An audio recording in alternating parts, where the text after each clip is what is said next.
wamelipokea na wamelipitisha. Limepita kwa staili gani? Kwanza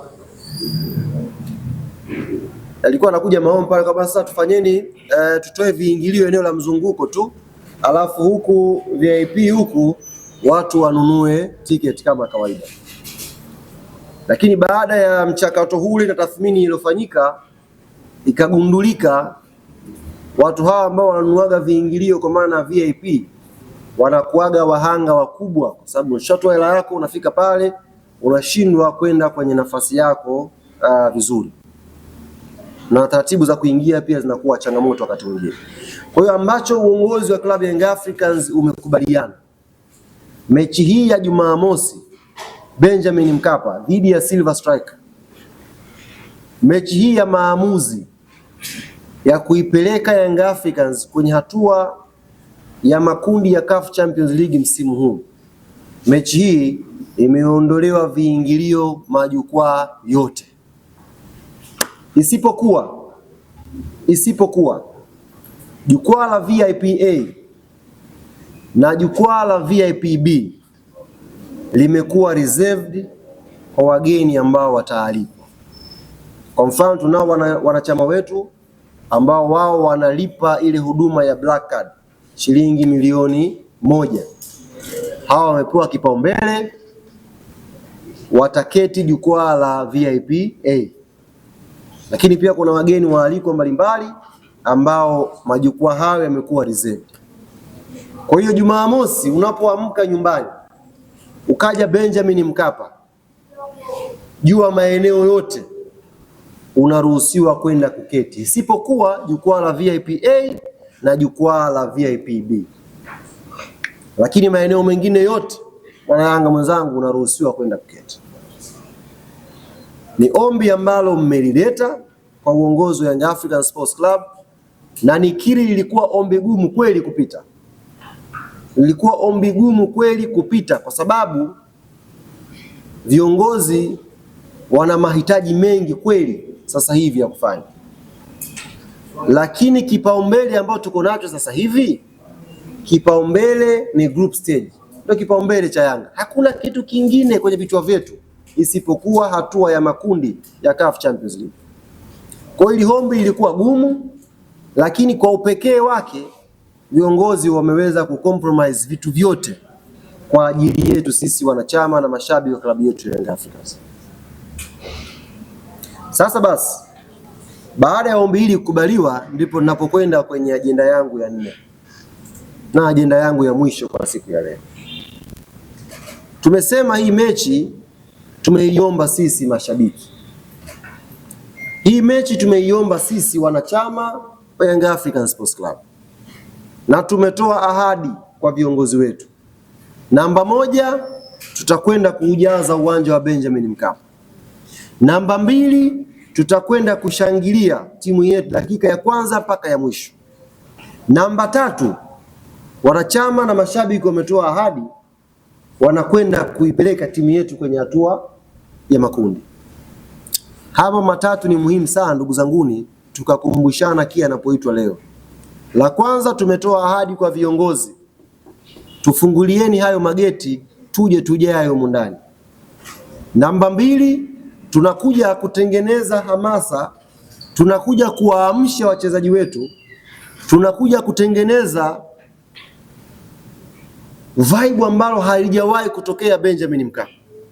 Tukiwa tunaamini sauti hizi za wanachama ni sauti za ushindi, ni sauti ambazo zitakwenda kuinua morali ya wachezaji kutoka ambako iko sasa hivi iende juu kabisa kupambana kwenye pitch.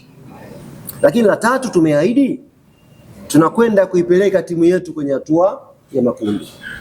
Haya mambo yanatuhusu sisi wanachama, mashabiki na wapenzi wa klabu yetu ya Young African Sports Club.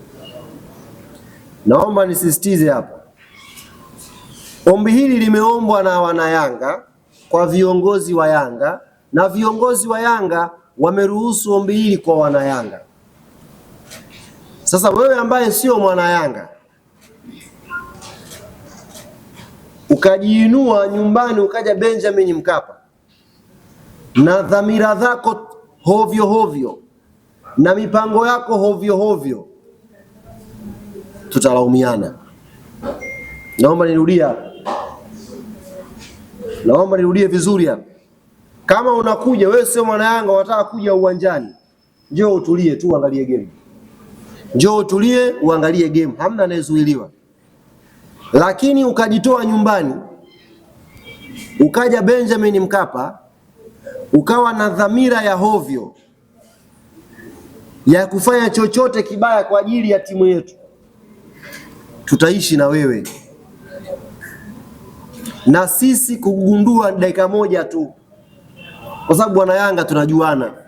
Tukishagundua wewe sio mwenzetu na huko uwanjani, keti angalia boli, hata kugusa.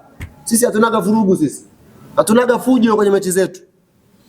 Unakuja kuangalia boli, njoo uangalie boli basi. Ukija na ajenda tofauti na sisi, tutakuwa watofauti. Hili nimelisema wazi kabisa, wazi kabisa. Mnakaribishwa, kila mpenzi wa mpira atakaribishwa, lakini ukija na dhamira yako tofauti kwa engo yoyote ile, tukakubaini kwamba wewe dhamira yako ni mbaya, talaumiana. Si jambo la kuficha. Sisi tunakwenda kwenye vita Jumamosi. Jumamosi tunakwenda kuipambania heshima. Hata viongozi ambao wamefanya tathmini wakaruhusu mechi hii mashabiki waingie bure pale Benjamin Mkapa, wanajua nguvu ya mashabiki wao kwenda kuisupport timu yao, wanajua hiyo nguvu. Sasa isitokee ukaja pale kuja kuharibu hiyo dhamira nzuri ambayo viongozi wako nayo. Tutalaumiana ndugu zangu, tutalaumiana. Kama huwezi kutulia, subiri mechi yako kaangalie. Timu inaweza kucheza 4, si ndio? Wiki unaweza kuwafuata wengine ukaangalia. Kama huwezi kuja mechi ya Yanga ukatuliza boli, tafadhali. Timu ziko 4 zinacheza, nenda kaangalie hizo. Fresh kabisa, hana kubugu, wewe nenda kaangalie. Fresh. Lakini ukija kwetu utulie, kwa sababu sisi Yanga siku hiyo tuna jambo letu pale la kufanya. Tuna kazi yetu pale ya kufanya. Tuna kazi yetu pale ya kuifanya. Mimi nimesoma mtandaoni maoni mengi kweli kweli, mengi. Baadhi ya wachambuzi wakiwazungumza wachezaji wa Yanga kama wachezaji wa kawaida tu hivi. Maneno mabaya, maneno ya hovyo yamezungumzwa. Lakini nikasema busara ituongoze, kwa sababu watu hawa wanataka tuwajibu kwa vitendo. Tukiwekeza nguvu na si kujibishana kwa maneno, tutapoteza muda wetu. Yale maneno yote yaliyoongelewa yale, sijui Max hivi, sijui Dube hivi, sijui muda vile, yote wachezaji wameyasikia, na tunajua yanaongelewa kwa dhamira mbaya tu. Kwa dhamira mbaya tu yanaongelewa. Yaani sisi tumekwenda away kucheza mechi ya ugenini. Bahati mbaya tumepoteza kwa goli 1-0. Tunarudi nyumbani kwenye mechi nyingine ya kupambania timu tuweze kufuzu. Lakini maneno yaliyokuwa yanatolewa ni kama Yanga imetoka Malawi imeaga mashindano ya Champions League. Ni kama Yanga imeshaanguka duniani. Yaani Yanga imekuwa timu ya ajabu. Sisi imetupa picha kwamba chuki ambayo watu waliifuga kwa miaka 4 wakati sisi tuna dominate mpira hapa, na inshallah tutaendelea kudominate hapa. Chuki ile ni kubwa kweli. Imetokea chance Yanga imepoteza mchezo, sasa kila mtu ndo kaamka. Kila mtu kasema lake.